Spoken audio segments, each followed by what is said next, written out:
Hi అండి. ఈరోజు గోంగూర కూర ఎలా చేసుకోవాలో చూపిస్తున్నాను. ముందుగా కావాల్సిన పదార్థాలు నేను నాటు గోంగూర తీసుకున్నానండి. ఏదైనా పర్లేదు. అలాగే 2 టమాటా, 4 పచ్చిమిర్చి తీసుకున్నాను. ముందుగా గోంగూర నీట్‌గా కడిగేసుకుందామండి. చూడండి ఒక 2 టైమ్స్ అయితే నీట్‌గా కడిగేసుకోవాలి. మొత్తం మట్టి అంతా ఉంటుంది కదండీ! అదేం లేకుండా కడిగేసుకోవాలి. ఇలా ఒక కూర గిన్నెలోకి పెట్టేసుకోవాలి మొత్తం కడిగింది. చూడండి ఈ విధంగా కడిగేసుకొని మొత్తం ఇలా పెట్టేసుకున్నాను. అలాగే దీంట్లో పచ్చిమిర్చి ఇలా కట్ చేసి వేసుకున్నాను చూడండి. ఈ విధంగా ఇట్లా కట్ చేసి వేసుకున్నాను. అలాగే టమాటా కూడా కట్ చేసి వేసుకున్నానండి 2 టమాటాలు. దీంట్లో కారం వేద్దామండి. ఎందుకంటే పచ్చిమిర్చి కారం ఉండదు కదండీ ఎక్కువ. ఓన్లీ పచ్చిమిర్చి కావాలంటే పచ్చిమిర్చి వేసుకోవచ్చు. అలాగే చూడండి పసుపు కూడా వేస్తున్నాను. అలాగే టేస్ట్‌కి సరిపడినంత సాల్ట్ కూడా వేసుకుంటున్నాను. చూడండి. ఇప్పుడు ఒక గ్లాస్ వాటర్ పోసుకుంటున్నానండి.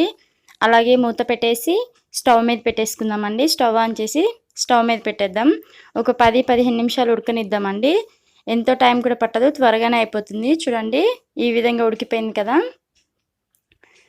మొత్తం నీళ్ళు లేకుండా ఉడికింది కదండి. ఇప్పుడు దించేసుకొని మొత్తం పేస్ట్ లాగా రుబ్బేసుకుందాం. చూడండి ఈ విధంగా రుబ్బుకోవాలి మొత్తం. మీరు కారం కావాలంటే కారమే వేసుకోవచ్చు, పచ్చిమిర్చి కావాలంటే పచ్చిమిర్చే వేసుకోవచ్చు అండి. చూడండి ఈ విధంగా రుబ్బేసుకున్న తర్వాత స్టవ్ ఆన్ చేసి బాండీ పెట్టాను. ఇప్పుడు బాండీ వేడయ్యాక ఆయిల్ వేసుకుందామండి. ఇప్పుడు ఆనియన్స్ కట్ చేసి పెట్టుకున్నానండి. అలాగే 2 ఎండుమిర్చి, 4 వెల్లుల్లి రెబ్బలు, కొంచెం కరివేపాకు తీసుకున్నానండి.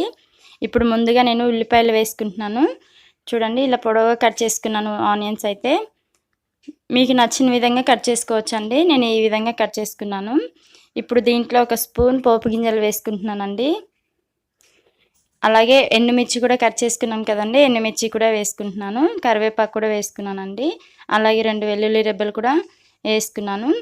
చూడండి మొత్తం బాగా ఫ్రై అయిపోవాలి. కలర్ చేంజ్ అయ్యేంత వరకు ఫ్రై చేసుకోవాలండి. తాలింపు అనేది ఎంత బాగా ఫ్రై అయితే కూర అంత టేస్ట్ బాగుంటుందండి. చూడండి ఈ విధంగా ఫ్రై చేసుకోవాలి. ఇప్పుడు ముందుగా మనం గోంగూర మొత్తం రుబ్బి పెట్టుకున్నాం కదండి, ఆ పేస్ట్ మొత్తం ఇలా వేసేసుకోవాలి. చూడండి రెడీ అయిపోతుంది. 5 నిమిషాలు పడుతుందండి, ఎక్కువ టైం ఏం పట్టదు. టేస్ట్ కూడా చాలా చాలా బాగుంటుంది. మీరు కూడా తప్పకుండా ట్రై చేయండి. చూడండి రెడీ అయిపోయిందండి గోంగూర. ఇప్పుడు ఒక 2 మినిట్స్ ఉంచి దించేసుకుందామండి. స్టవ్ ఆఫ్ చేసేసుకుంటున్నాను.